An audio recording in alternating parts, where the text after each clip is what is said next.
Hello, let's talk about why I'm glad my mom died.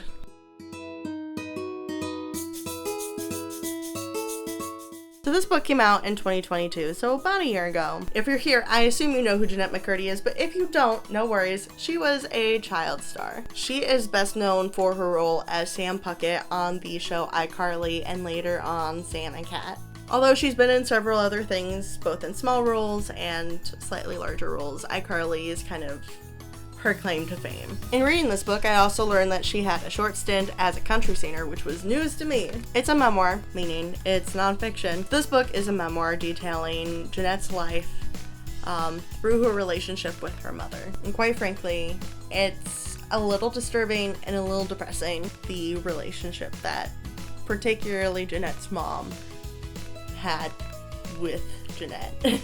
I know it's kind of overdone to say that somebody is toxic, but Jennette's mom was toxic AF. I'll say, having grown up watching Jennette McCurdy on iCarly, it was really strange to learn what was happening kind of behind the scenes. So I'll go into spoilers in a little bit, but just a generalized overview. Jennette didn't even really want to be an actress. It was more her mom's goal, and because Jennette was raised to be a people pleaser, especially for her mom, she went along with it. You really can't blame her, especially with how young she was when she started. There was not really a capacity to say no to her mom at that point. I really admired the way that this memoir was written. It's told chronologically, which is pretty standard, but the voice of the narrator kind of matures as time progresses. So when Jennette is 6 years old in the memoir, the voice sounds much younger than it does towards the end when she is much older.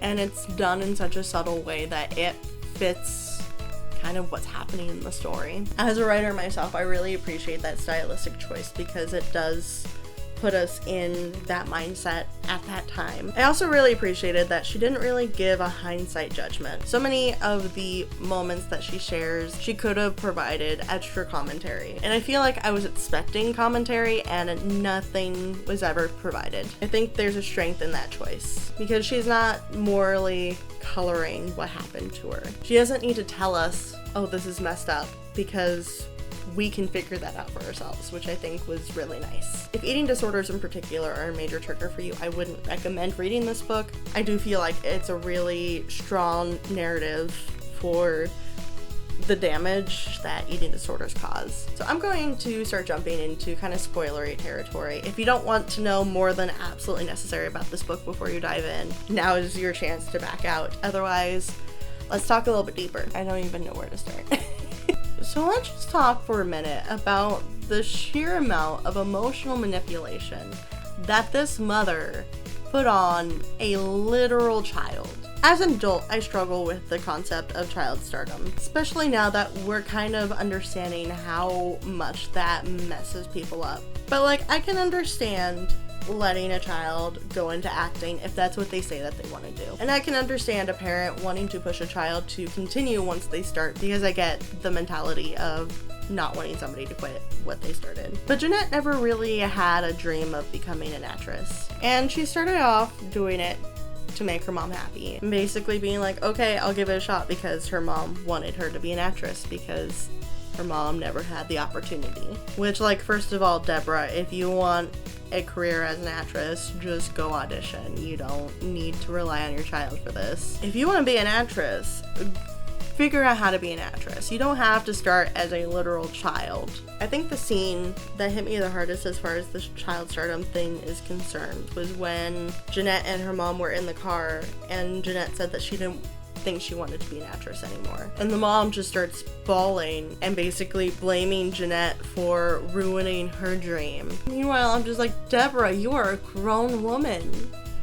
Figure out your own dreams. But then Jennette is immediately like, I didn't mean it, I'm sorry, pretend that never happened. And even though this thought of, I don't even want to be an actor, pops into her head many more times throughout her life because it's not what she wants to do. I also think about that scene where she had written a screenplay, which in and of itself is a super impressive feat, especially considering the fact that Jennette was only 11, and the mom, instead of being excited and reading the screenplay, is just like, you shouldn't let this get in the way of your acting career. Whereas I'm over here, I'm listening to the audiobook, and I'm just super impressed that an 11-year-old wrote her own screenplay. Like, to me, this is a good sign because it means that she's interested in the entertainment industry. Like, Deborah, what is wrong with you? You have this very skilled child. I was a little bit disturbed by the moment that Jennette realized that she was growing breasts.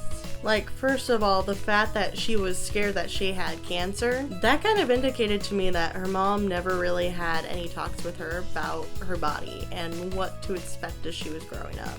And rather than address it and be like, wow, you're growing and this is super exciting and you shouldn't be horrified by this thing that's happened, Deborah just sort of reinforces Jennette's fears and says this is how we can keep this from happening, and basically trains anorexia into this young girl and treats it like it's a healthy thing to do. And I like that she hints like she knew that there was something weird going on, especially with regards to the anorexia, and noticing what the doctor is saying and what some of the other like dance moms are saying. But again, she gives us all of this information in such a way that we are left to interpret it, and I was left feeling kind of horrified. So I know Jennette most for her role in iCarly, as I think most people do. I found the bits about iCarly to be really interesting. Most notably, how she reacted to Dan Schneider. The fact that she kept on calling him the creator almost made him seem akin to God. And I find that religious parallel to be really interesting as a girl who was ex-Mormon. I'm not really sure that she was truly ex-Mormon at that point because she still wanted to be part of the church. But I think using the term the creator illustrates the power imbalance between her, this child starlet, and him, this magnificent show creator. She literally could have referred to him as just Dan or Mr. Schneider. Calling him the creator really set me on edge in a way that I think not even the sexual allegations did. Her boyfriends. Joe was such a weird blip. Like, the fact that he was crying the first night that they were together because he had just broken up with his girlfriend to be with this very young person. Which, like me at 25, looking outwardly at this story, I'm like, this is a red flag. But you can't really blame the 18-year-old that thinks, oh, I am with an older person, I am super cool. And I found it odd how reliant he was on her financially. He was also sometimes really supportive, but other times seemed like he was kind of not great. The whole relationship with Joe in particular was a little confusing for me. And the way that influenced Jennette's relationship with her mom, because suddenly her mom was throwing a fit because of these photos that leaked of them. I will say I didn't shed any tears when I found out that she broke up with him. Back to the show, I really felt for Jennette, especially with her run in Sam and Cat. One, because she was told early on that she was going to get her own show that was just about her, and she ended up having to be a co-star, but also the treatment that she was given compared to her co-star. Like, don't get me wrong, Ariana Grande is great and everything, but how is she getting this special treatment? Like, it's weird because I even remember watching commercials on Nickelodeon when these shows were popular, and there was one that was literally talking about how good of a singer Ariana Grande was. Meanwhile, I had no idea that Jennette McCurdy had a country career at any point. The disconnect is interesting. Even considering how on Nickelodeon I would occasionally see like Miranda Cosgrove's music videos in the commercial slots. Never heard anything by Jennette McCurdy. My heart broke a little bit with kind of her end of the run with Sam and Cat when she was supposed to direct an episode and somebody on set didn't want her to be a director. Which, like, why would anyone threaten to quit because they didn't want somebody to direct? Like, maybe this is just my spiteful brain, but if I didn't like somebody enough that I didn't want them to do something that I thought that they might be good at, That's what sabotage is for. I found the timing of the release of this book interesting in relation to the reboot of iCarly. I have not watched any of the reboot, mostly because I do not need another streaming service on my list right now. But I was a little disappointed when I found out that Jennette McCurdy would not be reprising her role as Sam Puckett. But also I completely understand why. I do love that Jennette and Miranda are still kind of friends, even though they're maybe not as close as they were back in the day. Like, I love that she still had those people that were super supportive and there for her. The eating disorder. So I want to preface this, and maybe this is kind of a red flag preface, but I have never had an eating disorder, but I kind of found her bouncing between relatable. She went without substance for so long, and then coming out of the clutches of her mother, she spiraled and started binging, and I totally get that, because suddenly the world is open and all of these stresses are still around. And basic psychology will tell you, if you are told that you can't have a thing, you're going to want that thing 10 times more than if you weren't told anything about the thing. And so I completely understood how, as she continued to eat, she just wanted more because she knew that she shouldn't. And my heart also hurt for her for the fact that she thought that she was getting fat when she is very, very small. And I found interesting how her experience with eating disorders is kind of a perfect case study for how eating disorders can kind of evolve over time. Because truly she took the anorexia from her youth, which was not eating anything, jumping into binging, jumping into kind of the worst of both worlds, where she was binging and purging, which, as she experienced, doesn't really work long term because it ends up just destroying your body doing that. The amount of trauma that this poor woman went through. So if you haven't listened to this book in audiobook format, I highly recommend it because it is read out loud by Jennette McCurdy, so it's in her own voice. Honestly, the further along that I read, the more impressed I was that she was able to restrain judgment, because I feel like it would have been really easy to be like, my mom was a terrible person.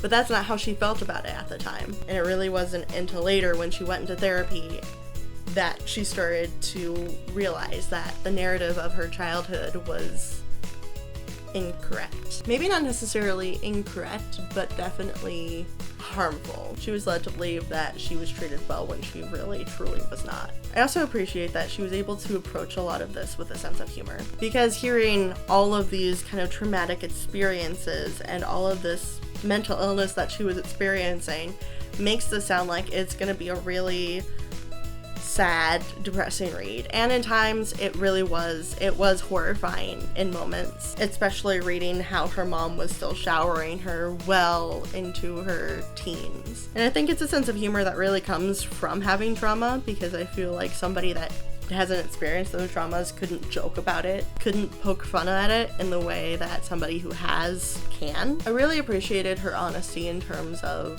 her experience with therapy, especially. The therapy happened well after her mom died, but I appreciated the acknowledgement of how much time it takes to heal and how there is this push and pull that comes with healing. It's not a linear process, and especially not when it's trauma that has been the foundation of your life since you were 6. Overall, a really impressive, sad, but funny and interesting memoir. This is a book that I would say, even if you don't know who Jennette McCurdy is, even if you didn't grow up with her, even if you're quite a bit older than she is or quite a bit younger than she is, I would recommend it, if nothing else, for the conversations that she has about mental health. A lot of them are fairly indirect, a lot of them are more her own experience with the kind of push and pull that come with mental health healing and unpacking the trauma that comes with basically having to tear up the foundation of your life view, your world view from the time that you were a literal child. I mean, overall, there's some messed up stuff in here, but it was so beautifully presented. But let me know what you thought of I'm Glad My Mom Died in the comments below. I know that there's some controversy around the title because some people are like, oh, that's so offensive, you shouldn't think that about your mom, but also sometimes moms are terrible and they shouldn't be in their child's life. Let me know your thoughts about this book in the comments below, and while you're down there, subscribe to this channel because we should hang out. And I will see you next Friday. Bye!